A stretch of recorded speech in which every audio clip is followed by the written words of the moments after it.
Hi, Ron and Ellen Dearinger here again with our continuing study in the book of Isaiah, chapter 53. And it does seem a little bit weird to say that. It seems like I should say our continuing study in the book of Psalms.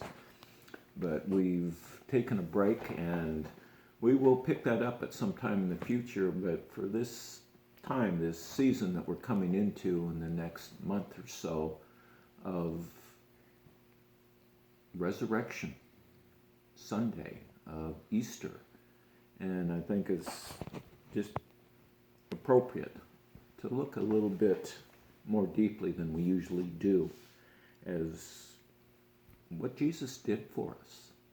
And I would again, I'll still greet you with Paul's greetings and trust and pray that God's grace is becoming more and more real to you, that his peace is guarding your heart and mind, as it tells us in the book of Philippians. And in this world, wow, I just don't want to get off on that.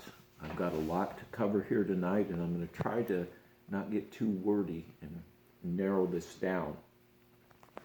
So as we look at the book of Isaiah, chapter 53, and I introduced it last week, and as I began to prepare and to look into the actual text, and then I thought about this title, The Suffering Servant. And I thought, why? Why did Jesus have to be the suffering servant? His people expected him to be this conquering king, this deliverer down through time as God's people strayed and different things happened and they were under the yoke of bondage. They were always, one day there's going to be a Messiah that will permanently set things right. And that's who they looked for. At the time of Jesus's time on earth here, it was the Romans, the yoke of bondage from the Romans. And so they expected this deliverer, this king, this power. And but he came as a suffering servant. And so I thought, well, what does that mean to be a servant? Well, for you and I, in our world, a servant is paid help. It's a maid, a butler, a chauffeur, a gardener, any of those things. I thought, well, how does that relate?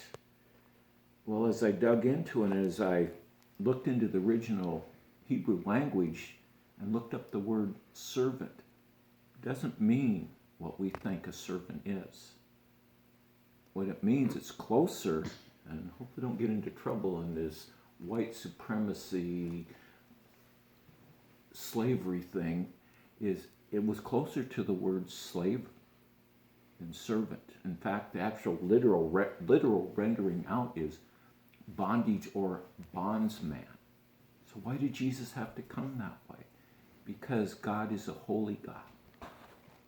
In order to pay the price for the sins of mankind, a perfectly holy God requires a perfectly holy sacrifice, a blood sacrifice. Jesus had to come, not as a conqueror, but as a suffering servant who would offer himself, his blood, his body, as a sacrifice. So as we get into this, and I'm trying to narrow, there's so many things I want to say. I'm trying to narrow this down, cut to the chase. He was totally different than what they expected when he came. They did not recognize him, and we'll see that as we get into the text, chapter 53. But in the last part of chapter 52, it mentions how God's wisdom was what brought him the way he was. And it talks about they not only wouldn't recognize him, they would beat him, they would torture him to where he was unrecognizable as a human being, as a man. It tells us that in those last few verses of chapter 52. But as we move into chapter 53, again, this is the prophet Isaiah speaking in his history in dealing, being God's prophet, a spokesperson from God to the Israelites, the Jews, was mostly they rejected him. They did not listen to him. And they suffered the consequences many times. But he poses this question as he begins chapter 53. He says, he's implying, you never listened to me. And so he poses the question, who has believed our report? You haven't. Maybe you should listen up. I'm just kind of adding in here a little bit, and he goes on and says, and to whom has the arm of the Lord been revealed? Saying, it's been to me, not to you. You're the ones that are supposed to be listening. God's revealing this to me. He's trying to reveal it to you, but you won't listen. And then he goes on into verse 2. It talks about how they would not recognize Jesus Christ. It says, for he shall grow up before him as a tender plant and as a root out of dry ground. And he has no form or comeliness. And when we see him, there is no beauty that we should desire him. They had no clue as Jesus was growing up as a young boy in Nazareth, grew into a young man, had no clue that the Messiah was amongst them. And then we move into verse 3. It says, now they're getting a clue, but they're not recognizing him for who he is. He is despised and rejected by men. And I want to look at that for just a moment, that two-letter word, the second word, he is. Notice the usage. It doesn't say he was. It says he is. He was despised and rejected by men in his day. They put him to death, a horrible death. His own did not recognize him. The ones he died for, right down to today, are still rejecting. He is still being rejected and despised. The message is the same from him. I died for you. We go on here. And it says, and we hid as our faces, as it were. He is despised and rejected by men, a man of sorrows and acquainted with grief, and we hid, as it were, our faces from him. He was despised, and we did not esteem him.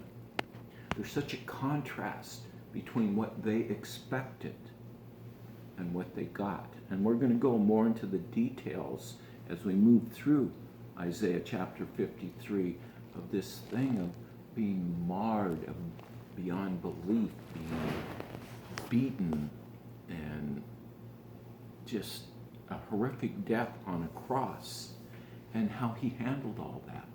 How did he deal with that? And as we move further on next week and the following week, we will see that the God of all creation, the God who holds all things in his hand, came and allowed his creation of all things to take him and to do what they did.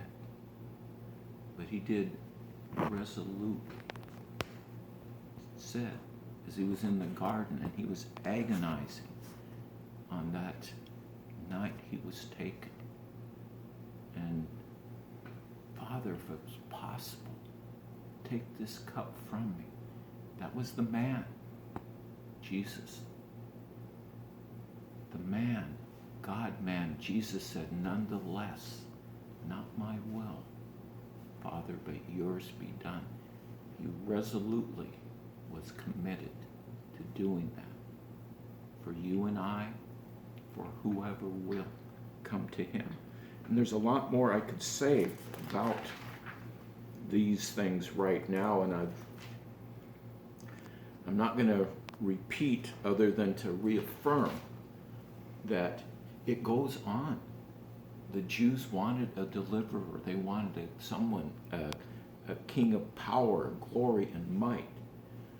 The thing is, they're going to get it. They're going to get him in the future, and we're going to talk about that. As we finish up, I'm thinking it's going to be four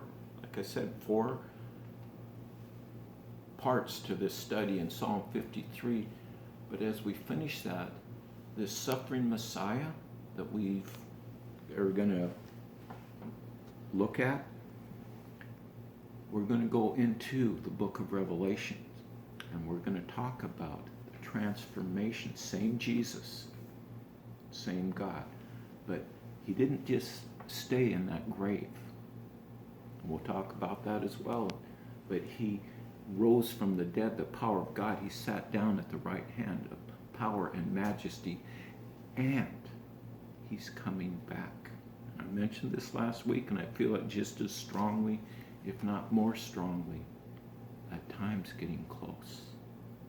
So we're going to look at, well, who is this Jesus who's coming back?